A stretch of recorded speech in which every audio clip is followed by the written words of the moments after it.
안녕하세요. 오늘은 시편 33편입니다. 요절 말씀을 22절로 잡았습니다. 한번 같이 읽을까요? 여호와여, 우리가 주께 바라는 대로 주의 인자하심을 우리에게 베푸소서. 함께 은혜를 나누고자 하는 말씀의 제목은 인자하심을 베푸소서입니다. 세상에는 두 종류의 사람이 있습니다. 그 두 종류도 여러 가지로 나눌 수 있겠죠. 그런데 눈에 보이는 어떤 힘을 의지하는 사람이 있는가 하면은 여호와 하나님을 의지하는 사람입니다. 이 점에서 두 종류로 나눠봤습니다. 그러면 우리는 어떻게 살아야 합니까? 1절을 보십시오. 너희 의인들아 여호와를 즐거워하라. 찬송은 정직한 자들이 마땅히 할 바로다. 의인은 당시 예배자에게 붙인 명예로운 이름이었습니다. 하나님을 믿고 따르는 사람입니다. 자신의 연약함과 부족함을 알고 오직 여호와를 의지하는 사람입니다. 그런 그들은 즐거워해야 합니다. 즉 기뻐하면서 찬양해야 합니다. 찬양은 그들이 마땅히 해야 할 일입니다. 보통 악인은 이 세상에서 즐거움을 찾고 노래합니다. 하지만 그들의 삶이 끝나거나 세상이 끝나면 그들의 즐거움도 함께 끝나버리죠. 반면 의인은 여호와를 기뻐하면서 찬양합니다. 여호와는 영원히 계시니 의인의 즐거움도 영원합니다. 찬양은 올곧은 사람에게만 어울리는 특권입니다. 그들은 어떻게 찬양해야 합니까? 수금으로 여호와께 감사하고 열줄 비파로 찬송해야 합니다. 여호와를 찬양할 때는 악기도 함께 해야 합니다. 새 노래, 즉 새롭게 준비한 노래로 그분을 노래해야 합니다. 그리고 즐거운 소리라 아름답게 연주해야 합니다. 왜 여호와를 이렇게 찬송해야 합니까? 4절입니다. 여호와의 말씀은 정직하며 그가 행하시는 일은 다 진실하시도다.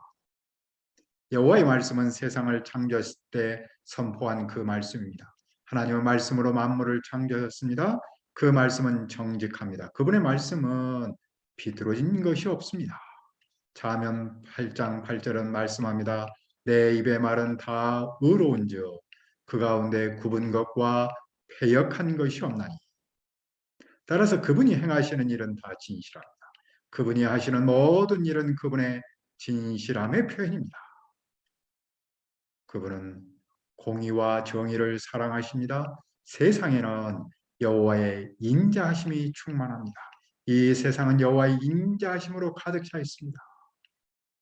이 사실을 어디에서 알 수 있습니까?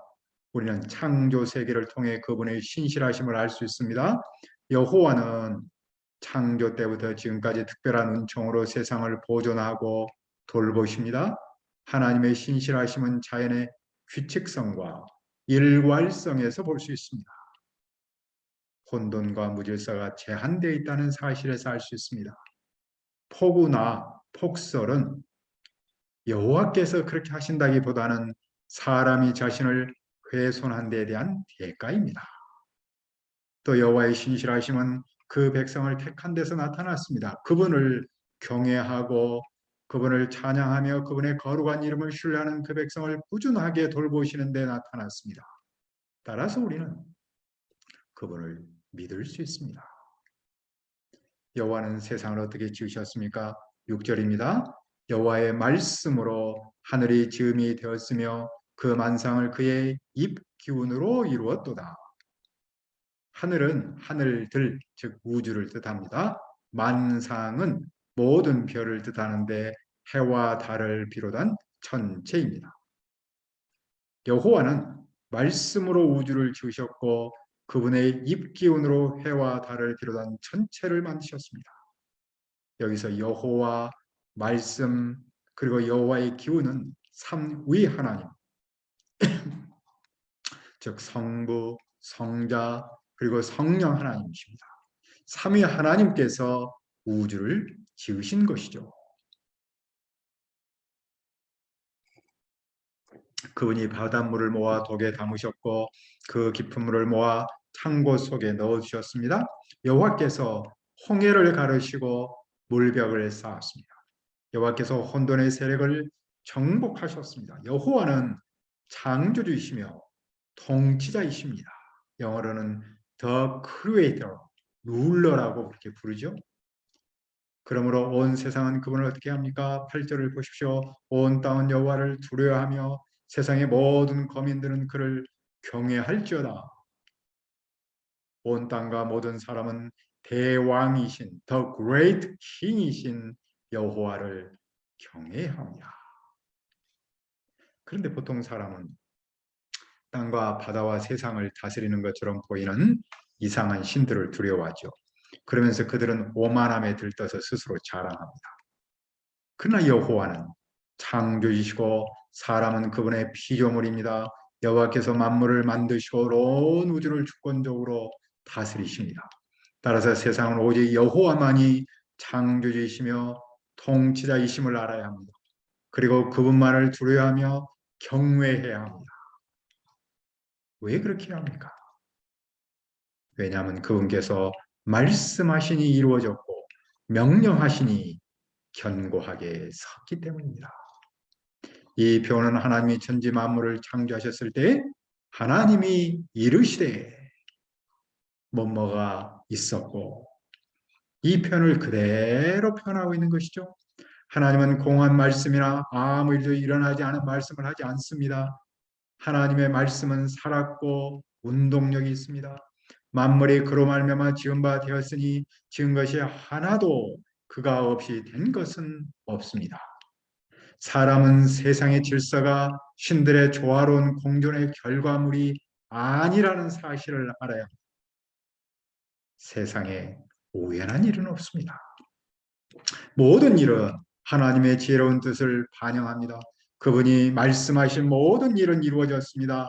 세상의 질서는 그분의 주권적 통치를 반영합니다. 그분의 주권은 경건한 사람에게 두려움을 주지 않고 오히려 위로를 줍니다. 따라서 우리는 그분만을 신뢰할 수 있습니다.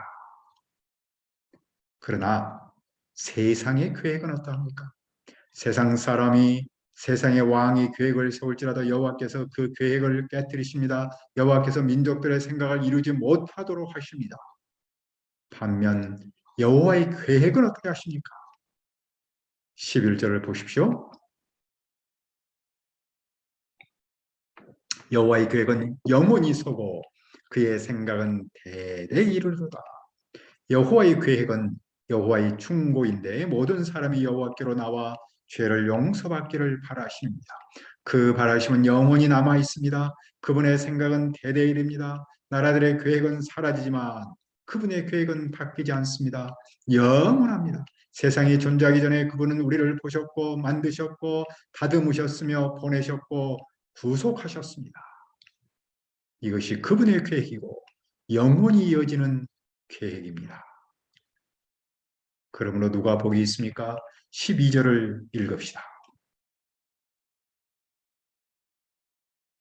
여호와를 자기 하나님으로 삼은 나라, 곧 하나님의 기업으로 선택된 백성은 복이 있도다.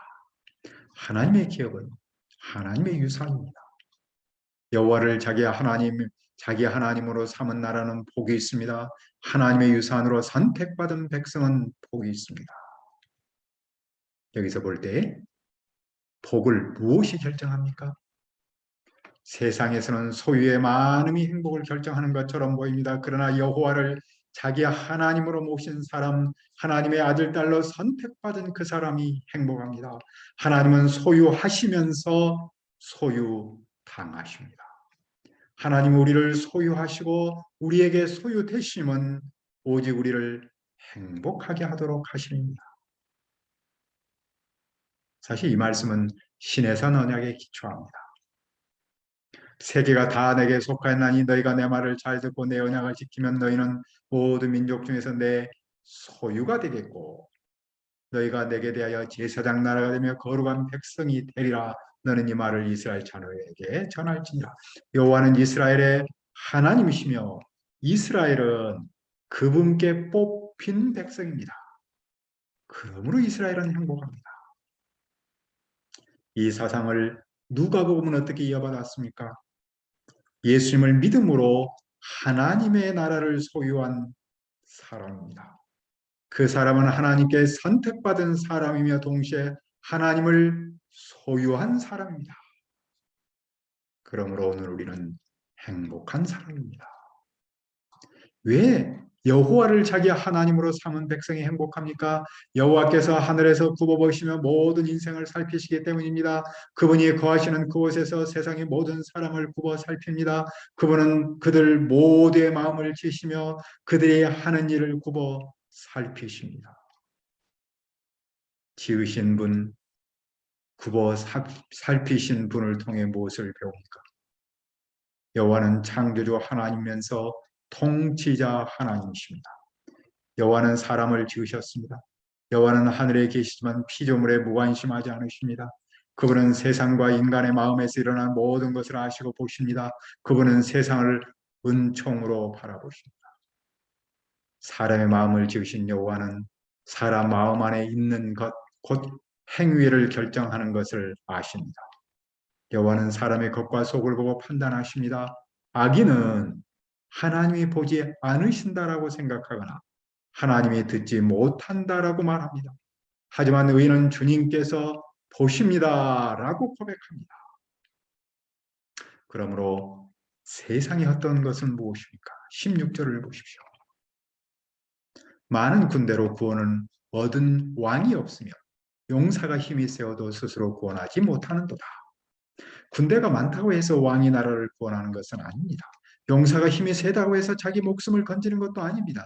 군마는 구원에 대한 거짓 희망입니다. 그 큰 힘으로 구원할 수 없습니다. 많은 군대 용사가 사람을 구원하지 못합니다. 구원은 힘에서 오지 않기 때문입니다. 사람이 사람을 의지하는 일처럼 허망한 일도 없습니다. 구원은 어디에 있습니까? 18절을 읽읍시다.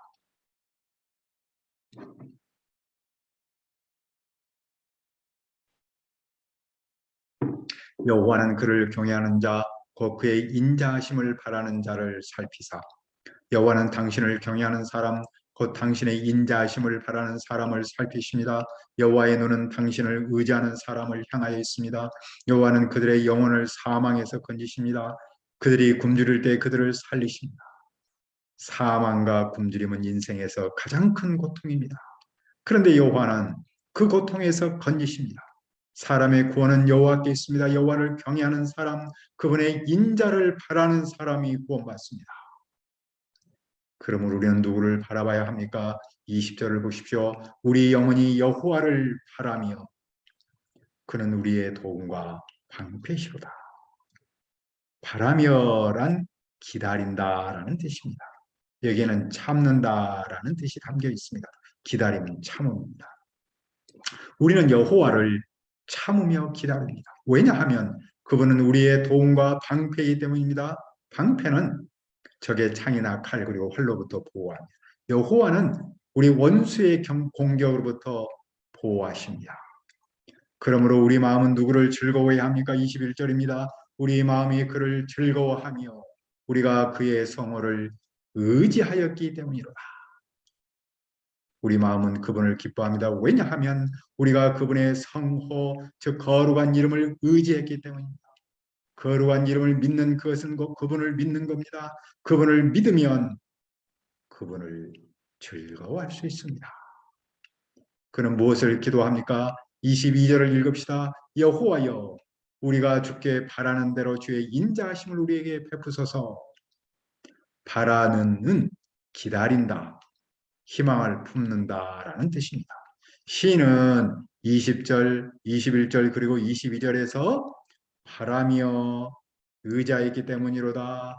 그리고 바라는 이라는 말을 반복했습니다. 그것은 여호와를 향한 신의 강한 희망을 표현한 겁니다. 그가 여호와께 품은 희망은 무엇입니까? 주께 바라는 대로 주의 인자하심을 우리에게 베푸소서.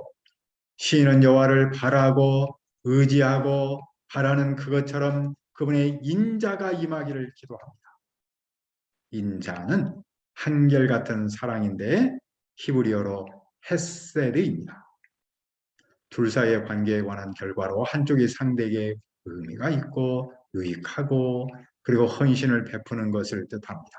시인은 바라고 의지하고 바라는 그것처럼 그분의 한결같은 사랑, 즉 헤세드가 임하도록 기도합니다.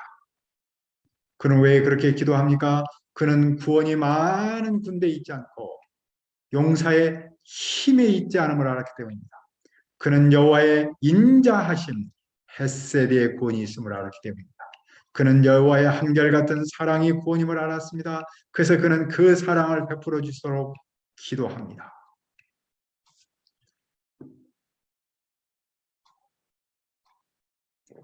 다윗은 예수님의 그림자였습니다. 그래서 이제 그의 삶은 굴곡이 많았습니다. 삶의 유기도 남달랐습니다. 그런데도 그가 그 많은 굴곡과 유기를 넘어서 예수님의 그림자로 살았던 비결은 무엇이었습니까? 바로 여호와의 헤세드를 기다리고 있었습니다. 그는 사람의 힘을 의지하기보다도 여호와를 의지했습니다. 여호와의 인자하심, 한결같은 사랑을 의지했습니다. 당시 블레셋 사람은 군대의 힘에서 전쟁의 승리를 기대했습니다. 하지만 다윗은 여호와의 권하심이 칼과 창에 있지 않음을 알았습니다. 그는 전쟁은 여호와께 속한 것임을 믿었습니다. 그는 골리앗과 싸울 때 여호와의 헤세드를 기대했습니다. 여호와는 그의 기대대로 승리를 주셨습니다. 다윗의 그 믿음이 그를 예수님의 그림자로 키웠던 것이죠. 오늘 우리는 인본주의의 강한 세력과 함께 사합니다. 인본주의 특징 중 하나는 눈에 보이는 힘을 의지하는 겁니다. 돈을 의지하고 사람의 권세를 의지합니다. 힘의 논리가 세상을 지배하고 있습니다. 하지만 힘의 논리는 거짓 희망을 줍니다. 인간의 구원은 힘이 있지 않기 때문입니다. 바로 여호와께 있죠. 따라서 여호와의 헤세드를 바라지 않고 세상의 힘을 의지하는 일이 얼마나 어리석습니까? 여호와 하나님의 헤세드만이 우리의 유일한 힘 아닙니다. 우리의 도움이며 방편은 오직 여호와 한 분뿐입니다. 그러므로 우리는 창조주와 역사의 주인이신 여호와의 헤세드를 기대해야 합니다.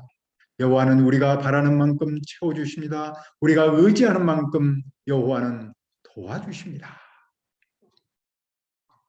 오늘 우리는 삶의 현장에서 누구를 바랍니까? 물론 우리는 여호와를 바라며 삽니다. 이 어려운 때 우리의 마음과 눈이 여호와께로 향하기를 바랍니다. 삶이 쉽지 않을지라도 오히려 더 적극적으로 말씀을 가까이 하면서 여호와의 헤세드를 바라기를 기도합니다. 여호와여, 우리가 주께 바라는 대로 주의 인자하심을 우리에게 베푸소서. 아멘. 사랑의 여호와 하나님이시여, 우리가 오직 여호와 하나님을 의지합니다. 여호와 하나님을 바랍니다. 우리의 삶 속에 여러 가지 아픔이 있고 어려움이 있습니다. 하지만 여호와를 바람으로 여호와의 한결같은 사랑이 우리에게 임하기를 빕니다. 시편 말씀을 통해서 이 여호와 하나님의 헤세드가 이 밤에 임하도록 축복하여 주옵소서. 감사하고 예수님의 이름으로 기도합니다. 아멘.